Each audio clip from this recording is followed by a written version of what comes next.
quer sejam boas, quer sejam más. Romanos 14, apenas o versículo 12. Assim, cada um de nós prestará contas de si mesmo a Deus. Posso ouvir um amém? Amém. Querido, é certo o fato de que as pessoas falharão contigo. Isso é um fato consumado. Jesus, lá na cruz, ele diz que tudo estava feito, tudo estava consumado. Eu quero te dar um outro fato consumado, além do fato de Jesus. O outro fato consumado é que as pessoas vão falhar com você. No entanto, há uma coisa que deve ser mais fato do que isso para nós. Me pergunte o que, pastor? Alguém chama pastora?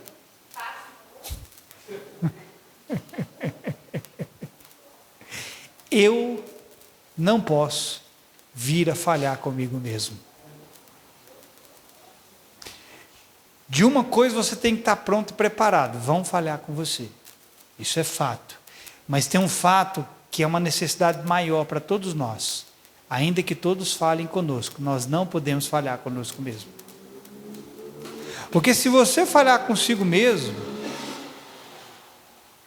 você pôs tudo a perder. E querido, a nossa vida ela não pode ser uma vida de erro, onde a gente só vive no erro. E falhar consigo mesmo é viver no erro. Você vai passar um tempo aqui metendo o pé na jaca, passando a carroça na frente dos bois, trocando os pés pelas mãos, quem sabe o que eu estou falando?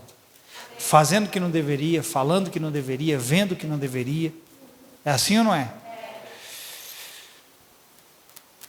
Isso é um problema? Considerando que todos somos seres humanos e temos a limitação de uma carne e uma alma que está sendo restaurada, que nos dá muito trabalho, isso não é o maior dos problemas. O problema é quando eu me entrego a viver apenas no erro. O problema é quando eu falho consecutivamente comigo mesmo. Alguém vir a fazer algo de ruim comigo, ou falhar comigo, é o menor dos meus problemas. Você consegue compreender isso? Que o que fazem contigo é o menor dos seus problemas? O seu maior problema, querido, é se você vai aprender a falhar cada vez menos. É aí que está o negócio.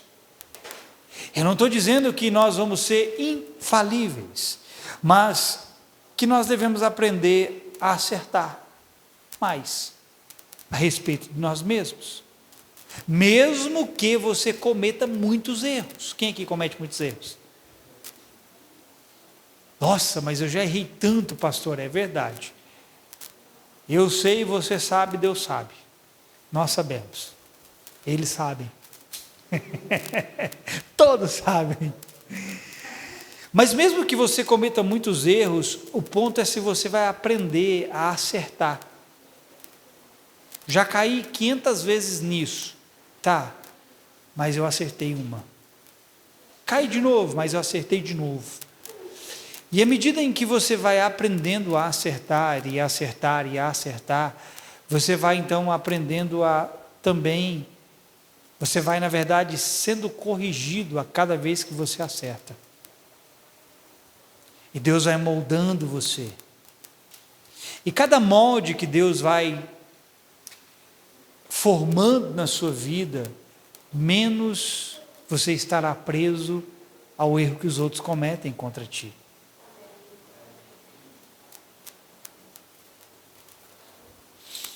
Uma outra coisa que é fato é que todos nós, irmãos, vamos ter que comparecer perante o tribunal de Cristo.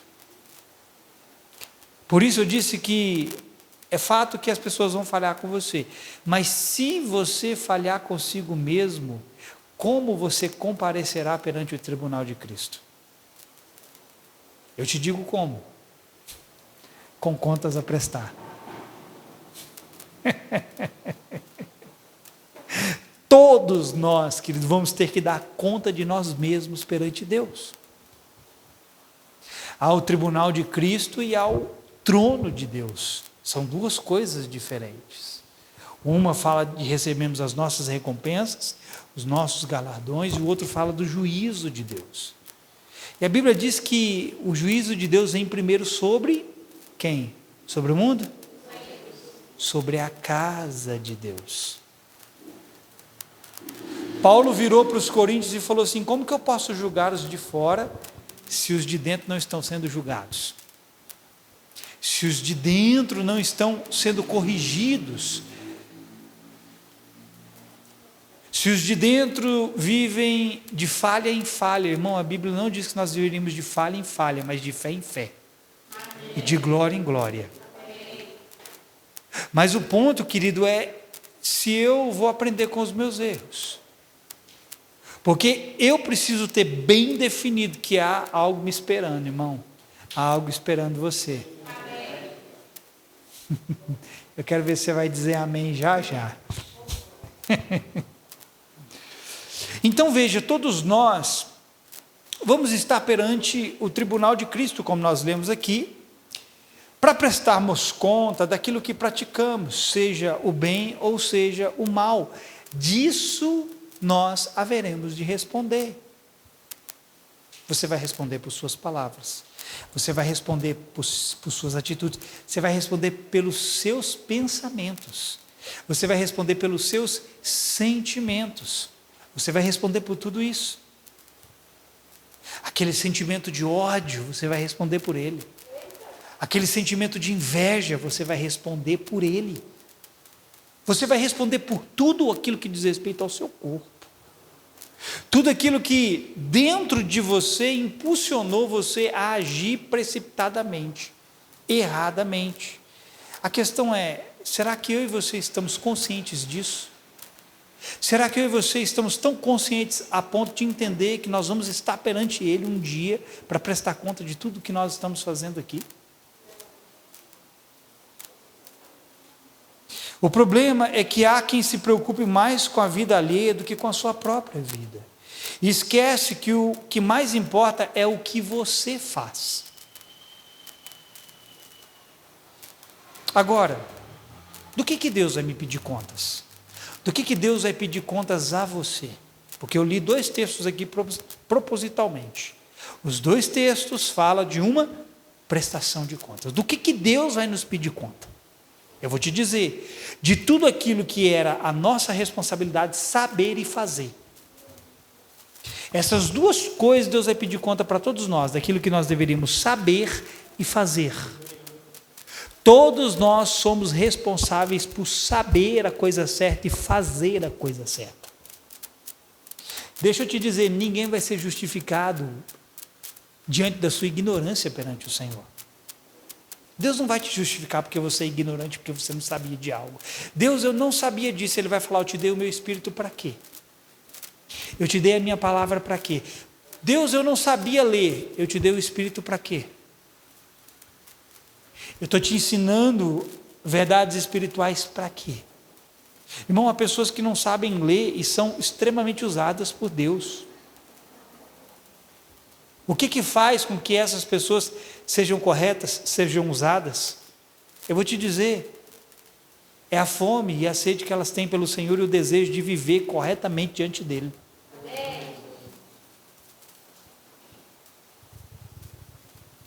Deus vai nos pedir conta de tudo aquilo que é nossa responsabilidade saber e fazer. Tiago diz no capítulo 4, verso 7, que aquele que sabe que deve fazer o bem e não faz, esse comete pecado. Veja, aqui estão as 2 coisas. Aquele que sabe, Deus vai nos pedir conta daquilo que nós deveríamos saber, e ele continua dizendo, aquele que sabe que deve fazer o bem e não faz, esse comete pecado. Então, enquanto nós estamos presos ao que se nos fizeram, Deus está esperando que possamos nos tornar conscientes do que Ele requer de nós. Você está aí presinho no que te fizeram. Você está aí machucado e magoado com o que te fizeram, e Deus está esperando você entender aquilo que Ele requer de você. Talvez você está esperando sentença e juízo de Deus vir sobre o outro, e Deus está lá assim, olhando para você e esperando, que hora que você vai entender aquilo que eu requiro de você. Porque é isso aqui que Ele diz na sua palavra. Em Miqueias 6:8, ele diz assim para nós: Ele mostrou a você, ó homem, o que é bom e o que o Senhor exige, o que o Senhor requer de ti, que pratique a justiça, que ame a fidelidade e ande humildemente com seu Deus. Está vendo o que Deus requer de nós? Se nós aprendemos essas três coisas, quando estivermos perante o Senhor, nada temeremos. Isso é hilário que eu vou dizer. Por que alguns têm medo daquele dia chegar para eles agora? Porque eles têm a consciência de dívida. Eles sabem que se forem para a presença do Senhor agora, vão passar o fim do fino. Porque eles olham para si e sabem que não estão vivendo de acordo como Deus requer deles. Ainda que está escrito, se o teu coração te condena, Deus é maior do que o seu coração, amém? Amém? Mas isso não significa que eu devo estar confortável com o erro que está sobre a minha vida. Eu preciso aprender a ser corrigido, a ser repreendido, para então ser moldado, para que quando eu estiver perante o Senhor, para prestar conta do que eu fiz, do que eu falei, do que eu pensei, a minha consciência esteja tranquila, sabendo que aquilo que Deus requer de mim, sabendo que aquilo que Deus exige do homem, que eu pratique a justiça, que eu ame a fidelidade e que eu ande humildemente com Deus, essas coisas eu vivi. Agora, vamos olhar para nós dentro desse versículo aqui de Miqueias 6. Estamos andando em justiça, praticando justiça, amando a fidelidade, sendo fiéis, andando humildemente com Deus? Qualquer ser humano que é sincero consigo mesmo e verdadeiro, vai olhar para si e vai reconhecer. Tenho falhas? Tenho, mas também tenho a necessidade de corrigir as minhas falhas. Tenho a necessidade de aprender com os meus erros. E mais do que aprender com os meus erros, tenho a necessidade de ser moldado pelo Senhor internamente. Porque quanto mais dele estiver em você, menos julgamento e menos dano você vai sofrer. Porque de fato, cada um de nós tem contas a prestar. Enquanto nós dizemos foi ele ou foi ela, Deus nos dirá, o meu negócio é com você. O seu negócio é comigo. Foi ele, foi ela, não sei. Deus está olhando para você assim, que hora que você vai entender que o meu negócio é contigo? Que hora que você vai entender que o seu negócio é comigo? Porque eu disse na minha palavra, eu vou pedir contas a você. Não, mas foi ele, não, mas foi ela, mas eu estou pedindo contas a você. O que você vai dizer para ele? Como é que terminou, irmão, aquele empurra de Adão, Eva e a serpente? Como que terminou aquilo lá? Eu vou dizer para você como que terminou. Terminou com Deus sentenciando cada um segundo as suas obras. Foi assim que terminou. Adiantou o homem empurrar para a mulher para o homem e ambos passaram? Adiantou? Não. O final daquela história foi Deus sentenciando cada um segundo as suas obras. E aqui diz o quê? Vamos comparecer perante o tribunal de Cristo para dar o quê? Esclarecimento das nossas obras, daquilo que fizemos por meio do nosso corpo. Então não adiantou um empurrar para o outro. Deus falou assim, estou sentenciando você, você e você. Deus cobrou de cada um aquilo que lhe era devido. Enquanto eu e você estamos presos no outro, Deus está falando assim, é melhor você começar a se preocupar consigo mesmo.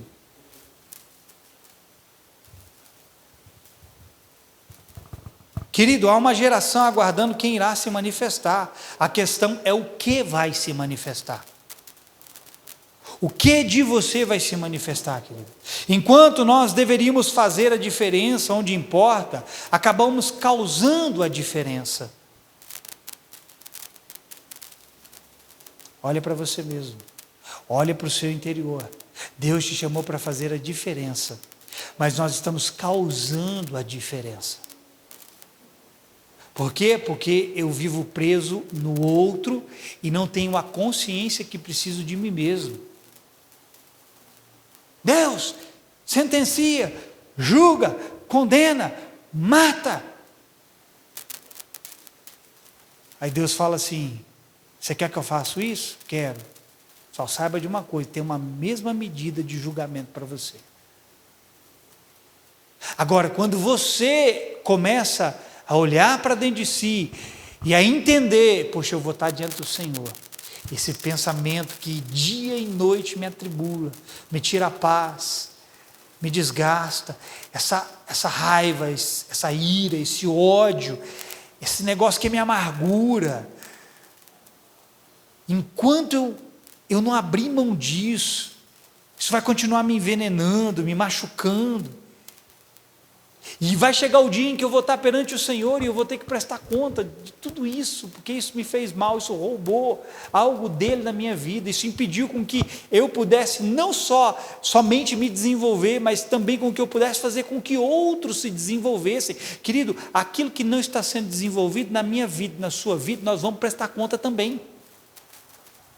Porque Deus te chamou para frutificar. Gente do céu, que péssima notícia eu te dei, né? Deus chamou para frutificar, irmão. Para que você edifique outras pessoas.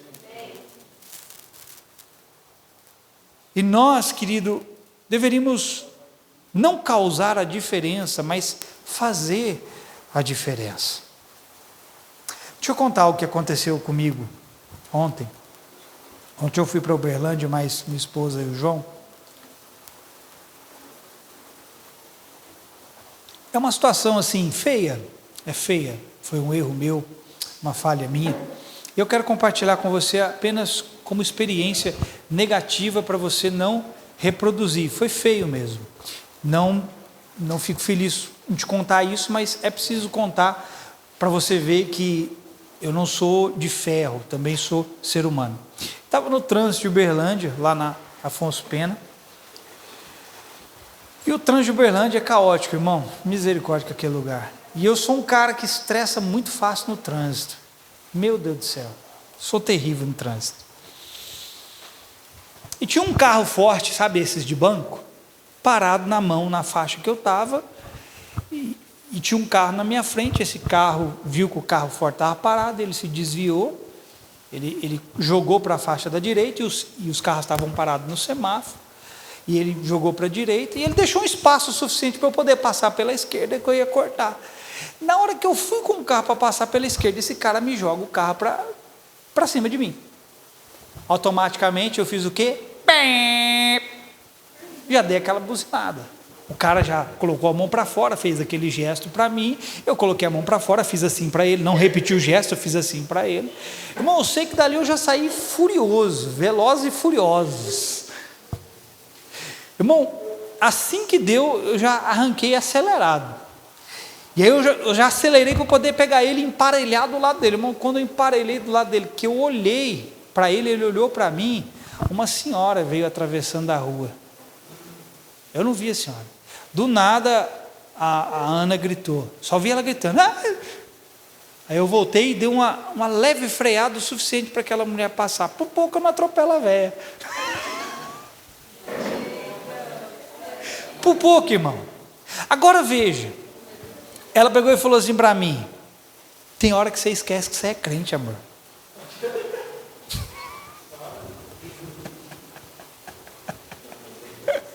Tem hora que parece que você esquece que você é crente. E aí, querido, desde ontem para hoje, eu fiquei pensando nisso que aconteceu, eu fiquei bem incomodado. E quando foi hoje, eu ouvi uma frase de um pastor, e ele disse algo que veio a calhar para todos nós. Ele disse assim: tudo o que dá certo estará debaixo de repreensão. Quer dar certo na vida? Quem quer? Eu não senti firmeza. Quem quer dar certo na vida? Você vai ser repreendido. Se você quiser dar certo na vida, aceite a repreensão. Eu fiz o quê? Fiquei calado, não falei nada. Por quê? Porque eu estava errado. Vou falar o quê? Não deveria ter feito. Eu deveria ter feito a diferença e não causado a indiferença. Nem sei como é que aquele cara foi embora. Puto, bravo. Não sei o quê, não sei o quê. Mas veja, nós somos chamados para fazer a diferença e não causar a diferença. Causar a diferença é gerar algo ruim, constrangedor na vida das pessoas. Fazer a diferença é você demonstrar o caráter de Cristo. Então veja, nós, se quisermos dar certos, nós temos a necessidade de repreensão. E quando que a repreensão vem? Quando nós erramos. Agora veja, quando a repreensão vem, ela pode nos habilitar para algo. Me pergunte para quê, pastor? Para que a gente não continue errando mais. Por que você é repreendido? Por que Deus nos repreende? Porque Ele está querendo nos dar a oportunidade de não continuarmos errando mais. É por isso que Deus nos repreende, para que a gente aprenda aquilo que é preciso. Em Hebreus 12:6, o Senhor diz assim: pois o Senhor corrige a quem ama e açoita todo aquele que aceita como filho. A repreensão serve para a correção e modelação do nosso caráter. Quando você vai lá nessa palavra aqui, de Hebreus 12:6, a palavra corrige ali, ela também é traduzida como repreensão. Quando você vai nessa palavra, um dos significados dela significa que a pessoa que está sendo repreendida está sendo modelada. Modelada para quê? Modelada para ter o caráter de Cristo. O caráter de Cristo é ficar comprando briga no trânsito? Não.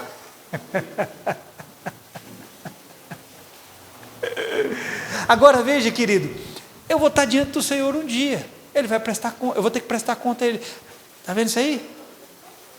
Claro, se eu me arrependi, mas e se eu não me arrependi? E se eu viver uma vida apenas de erro nisso, todas as vezes eu repito a mesma coisa, reproduzo a mesma coisa, eu vou chegar diante do Senhor e vai falar: está vendo o dano que você fez? Porque você fez o dano, você vai sofrer o dano. Não se engane, eu disse isso aqui esses dias: aquilo que o homem semear, certamente ele colherá. Agora veja, em tudo aquilo que realmente nós fomos corrigidos, nós poderemos ter paz naquele dia. Escute, vou repetir: em tudo aquilo que nós somos corrigidos, nós poderemos certamente ter paz naquele dia. Que dia é esse? O dia da prestação de contas. Porque quando você é corrigido, você não é corrigido para se continuar na sua imagem, você é corrigido para se parecer mais com Ele. E quanto mais você se parece com Ele, quando você estiver diante dEle, você vai ter a sua consciência tranquila. Por quê? Porque você fez aquilo que Ele mesmo faria. Quem está entendendo? Ninguém, querido, vai ser penalizado naquele dia por se parecer com Jesus, mas por não se parecer com Ele. Imagina você perante o tribunal de Cristo, perante o trono de Deus. Você acha que Deus vai te penalizar porque você se pareceu com Cristo? Agora, querido, eu quero lançar essa consciência sobre a sua vida, porque já vou falar algumas coisas aqui, mas nós temos a necessidade de construirmos uma consciência viva e que fala conosco. A nossa consciência tem que falar conosco, que nós precisamos ter consciência de um monte de coisas. E uma das consciências, escute, preste atenção, que isso aqui é a chave. Uma das consciências mais importantes que nós precisamos ter na vida, sabe qual é? A consciência de que um dia estaremos perante o Senhor. E por não termos essa consciência, vivemos relaxadamente, displicentemente, erradamente. Responda para si mesmo, não responda para mim. Qual foi o dia que você parou para pensar que está chegando a hora de você se encontrar com Ele, mas não é só se encontrar com Ele, é ser julgado por Ele? Qual foi o dia que você parou para pensar nisso? Agora, se você para pensar que o dia do seu encontro com Ele, que o dia do julgamento com Ele está próximo, o que você faz? Você tem a oportunidade do quê? De começar a analisar mais a si mesmo, a corrigir a si mesmo. Ou você, vamos dizer que você sabe que o Senhor vai voltar amanhã. Só o Otávio vai. Vamos dizer que o Senhor vai voltar amanhã, e você sabe que Ele vai voltar amanhã. Você não faria de tudo hoje para viver corretamente? Por quê? Porque você está consciente de que a volta dele está próxima, é iminente. Só que como nós não sabemos o dia e nem a hora, como que nós vivemos? Nós não vivemos com essa consciência, sabendo que a qualquer momento podemos nos encontrar com Ele. É assim ou não é? Então você consegue compreender que o foco está em quem você é e no que você faz? Diante do trono dele, o foco não vai ser seu irmão, o foco não vai ser quem falou mal de você, quem traiu você, quem deu tapa na sua cara, quem cuspiu em você. O foco não vai ser o outro, o foco vai ser quem você é e o que você faz. Então ter a compreensão de algumas coisas é necessário, como essa de sabermos que um dia estaremos perante Ele para prestarmos contas. O que se percebe é que muitos cristãos estão com suas consciências amortecidas para muitas questões, e isso implica diretamente em como viveremos. Preste atenção, se a sua consciência morrer, você morreu.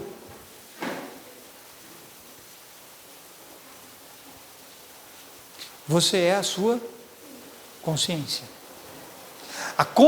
Querido, a consciência é uma das faculdades do Espírito.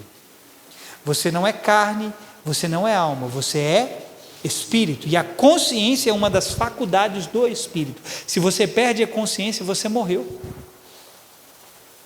E aí, querido, nós vivemos uma vida sem a consciência de muitas coisas, e essa falta de consciência implica na maneira como nós viveremos. Eu não tenho consciência, então não estou nem aí se isso aqui é errado, não estou nem aí se isso aqui é pecado, não estou nem aí se isso aqui vai machucar, eu não estou nem aí. Por quê? Isso é o quê, irmão? É falta de consciência. Então veja, se o meu nível de importância com o que Deus diz é pouca também será a atenção que eu darei a Deus e ao que eu faço. Por que as pessoas não se importam com aquilo que faz? Por que as pessoas não se importam com aquilo que falam? Por quê? Porque elas fazem o que fazem, falam o que falam. Eu digo para você, porque o nível de importância que essas pessoas têm ao que Deus diz é nada. Então, como elas não têm consciência viva, ativa, que fala com elas, que diz para elas: olha, cuidado, você vai estar diante do Senhor, você vai ter que prestar conta por causa disso que você fez, que você falou. Porque as pessoas não têm essa consciência, elas não dão atenção ao que Deus está dizendo, e nem ao que elas estão fazendo. Consciência, irmão. Dá um cutucão nessa pessoa e diz para ele: consciência, irmão.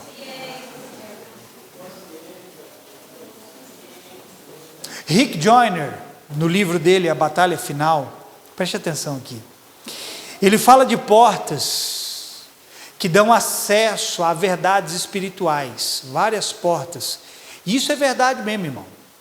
Eu já vi portas assim, portas que dão acesso a verdades espirituais, e ele cita uma porta em específico, e ele diz que essa é uma das portas mais importantes de todas, e que aqueles que passam por essa porta estarão prontos para se assentar ao lado de Cristo no seu trono.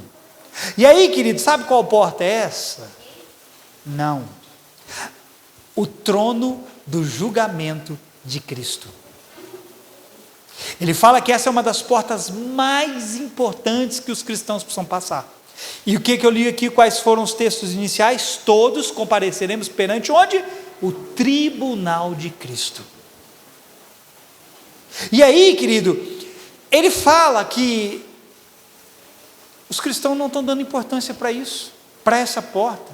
E aí ele relata que quando ele viu aquela porta, escute, preste atenção nisso aqui, ele nota que aquela porta tinha um aspecto diferente das demais que ele tinha entrado. Ele entrou por portas gloriosas, ele viu verdades gloriosas, por portas assim, cheio de glória, e cheio de verdade. Só que quando ele chegou na porta do julgamento de Cristo, ele notou que aquela porta era diferente, ela era escura e transmitia medo. Ele diz que ficou amedrontado, porque ela tinha um aspecto diferente das demais, aquela porta estava escura, E aí, mais para frente, ele entende o porquê aquela porta estava daquele jeito. Preste atenção. Ele entende que aquela porta estava relacionada com o nível de importância que a igreja dava a ela.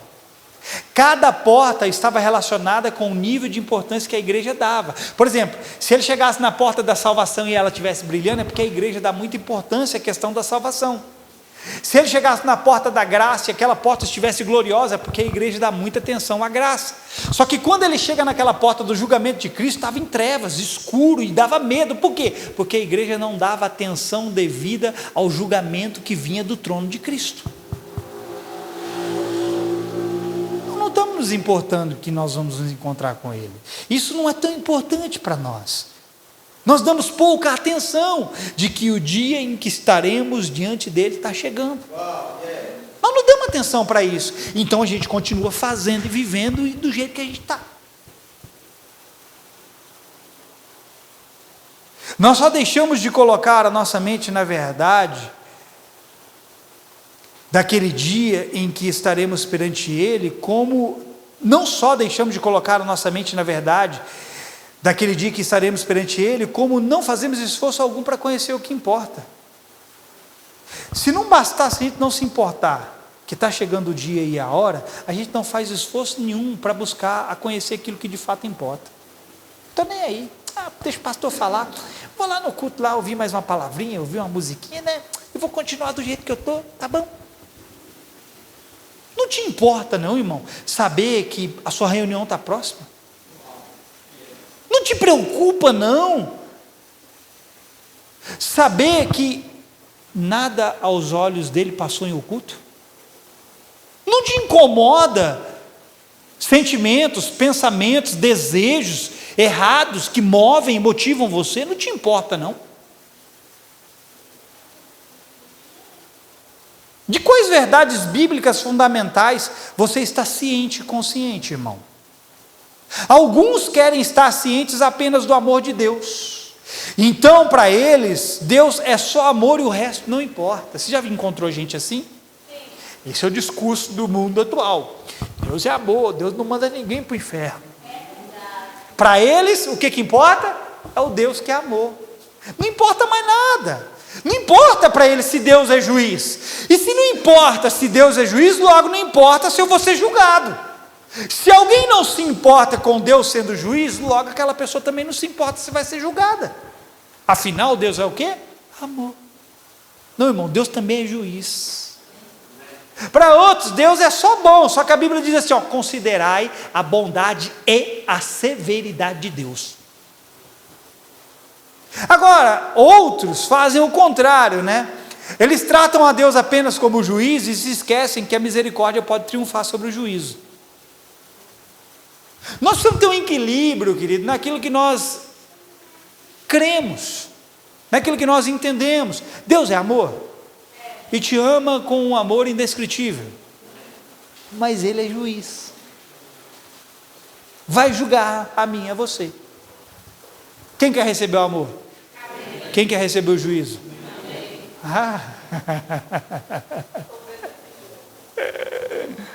A questão é, do que nós estamos conscientes? Tenho consciência de quem sou e do que possuo? Tenho consciência de quem Deus é e do que Ele pode fazer? Você tem consciência de quem é e do que possui? Tem consciência de quem Deus é e do que Ele pode fazer? Jesus falou assim, não tema o homem que pode fazer algo com você não. Tema a Deus que pode fazer algo que você não gostaria que fosse feito. Então deixa eu te dar uma boa notícia. Um tribunal te aguarda. Essa é uma boa notícia, irmão? Seria uma boa notícia se nós colocássemos a nossa vida em linha com a vida do Senhor. Essa vai ser uma boa notícia para quem foi justificado e mesmo com os seus erros, está buscando crescer, aprender, se desenvolver, amadurecer no Senhor. Porque agora, nenhuma condenação há para os que estão em Cristo Jesus. Para aqueles que não andam segundo a carne, mas segundo o Espírito. Então nós devemos sim nos preocupar com aquele dia. E um tribunal nos aguarda para julgar as nossas obras. E ao afirmar isso, eu não estou invalidando o sacrifício que Cristo fez para nos redimir. Mas é o que diz o texto inicial de 2 Coríntios 5,10. Todos teremos que comparecer perante esse tribunal. E você não vai prestar a conta do outro, tá, irmão? Olha para essa pessoa que está do seu lado. Ela está te devendo alguma coisa?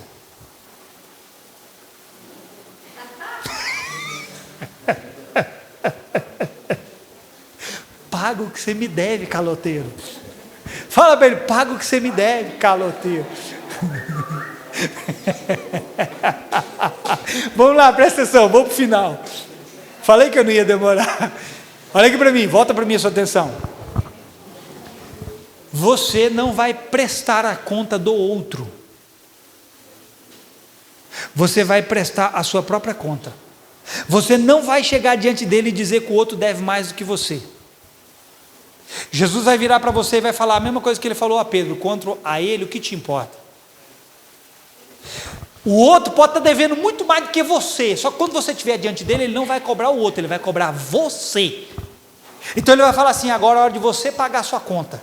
Senhor, mas o Senhor não pagou a minha conta lá na cruz? Paguei, só que você escolheu viver do seu jeito, ao seu modo, a se bastar, a ser suficiente, escolheu ser rebelde, não viver do jeito que eu queria. Então, como você escolheu viver do seu jeito, você vai ter que pagar essa conta aí.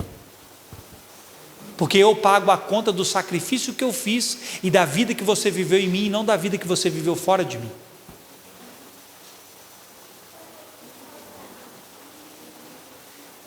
Nós devemos sair daqui tendo em mente, preste atenção, devemos sair daqui tendo em mente que o que se exige de mim, Deus vai requerer de mim. Repita comigo: o que Deus exige de mim, Deus vai requerer de mim. E entendendo que vão falhar comigo. Eu já entendi isso, mas eu não posso terminar a minha jornada em falha. Não interessa se vão errar a vida inteira com você, pare de errar consigo mesmo. Não interessa se vão falhar com você vez após outra, pare de falhar consigo mesmo. Só o José vai parar.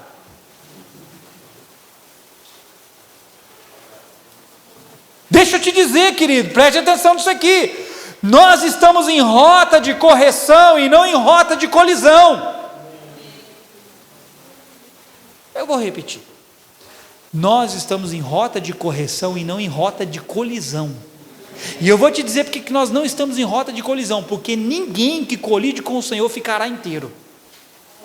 Jesus disse em Mateus 21:44, aquele que cair sobre esta pedra, está falando dele mesmo, será despedaçado, e aquele sobre quem essa pedra cair será reduzido a pó. Nós não estamos em rota de colisão, porque se cairmos em Cristo, Cristo cair em nós, vamos ser reduzidos a nada. Nós estamos em rota de correção, para ser moldados, para que quando estivermos diante dele, nada tenhamos que temer.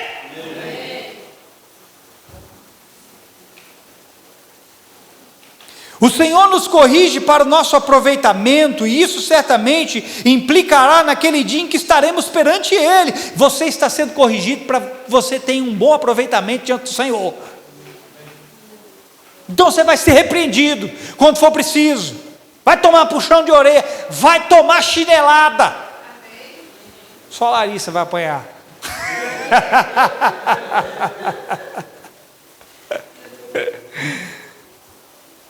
Então, querido, ponha em sua mente, em seu coração essa verdade. Você não vai apenas se encontrar com o Senhor, você também vai ser julgado por Ele. Ponha isso na sua cabecinha oca. Consciência. Desperta a sua consciência para isso. Da próxima vez que você for pensar em fazer alguma coisa de errado, põe isso na sua consciência. Traz a luz. Opa, vou me encontrar com o Senhor. Opa, vou ser julgado por Ele. Quem está entendendo? Pastor, eu fico com medo diante de uma mensagem como essa. O temor do Senhor é o princípio da sabedoria, irmão. Temer a Deus não vai te fazer mal não, tá? Os tolos desprezam a sabedoria porque vivem conscientes de si mesmos e não de Deus. Quem é que não está se preocupando com o dia da prestação de conta? É o tolo, porque ele está consciente de si mesmo e quer viver para si mesmo. Ele não está nem aí se ele está agradando a Deus ou desagradando a Deus. Ele não está nem aí se ele está entristecendo o Espírito Santo ou se não está. Por isso eu quero te recomendar algo, querido. Tempo de conhecimento do que Deus disse em sua palavra. É a primeira recomendação. Menos fofoca e mais verdade na sua vida. Menos intriga e mais palavra. Menos inveja e mais revelação. Menos de si mesmo e mais dele. Porque se tivermos isso, menos contas teremos que prestar. Na verdade, nós vamos prestar conta até das coisas certas, porque é o que diz aqui. Só que vamos sofrer menos danos. Vamos prestar conta do que é certo e do que é errado. Só que quanto mais coisas certas forem produzidas em nós, menos danos sofreremos. Você entendeu? E que o Senhor, querido, nos ajude para chegarmos naquele dia e não sofremos o mínimo de dano.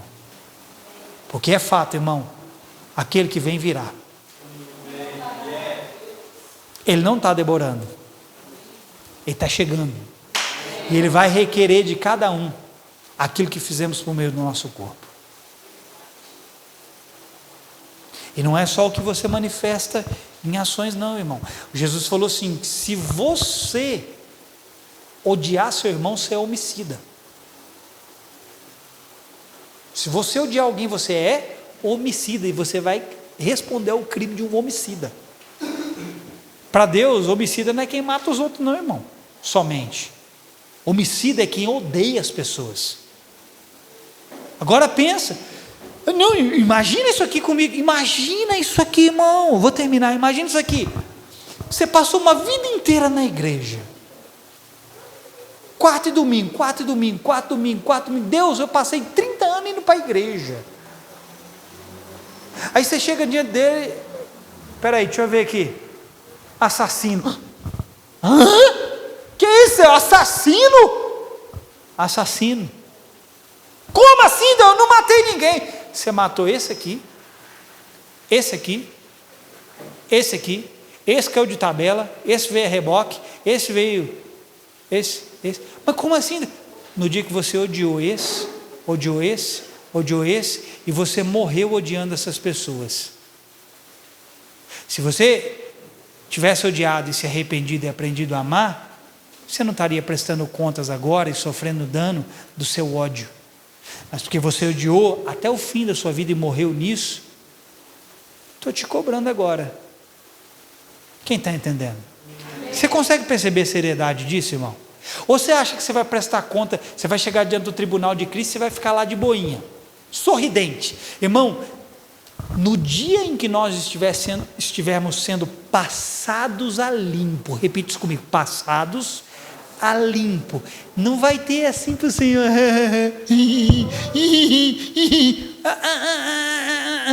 naquele dia ninguém vai estar rindo não, bonitinho, enquanto a nossa vida não for passado à revista, enquanto não formos julgados totalmente, não vai ter risinho não, bonitinho, porque eu e você vamos nos deparar conosco mesmo, perante o Senhor, e vamos ver a quantidade de besteira que fizemos. Eu não estou falando isso aqui para você ficar mal, mas para despertar a sua consciência, para te mostrar que o que fazemos, falamos e tantas outras coisas, vai chegar o momento em que isso vai nos ser exposto diante do Senhor. Você entendeu essa palavra? Consciência. Amém ou não? Fica de pé no seu lugar.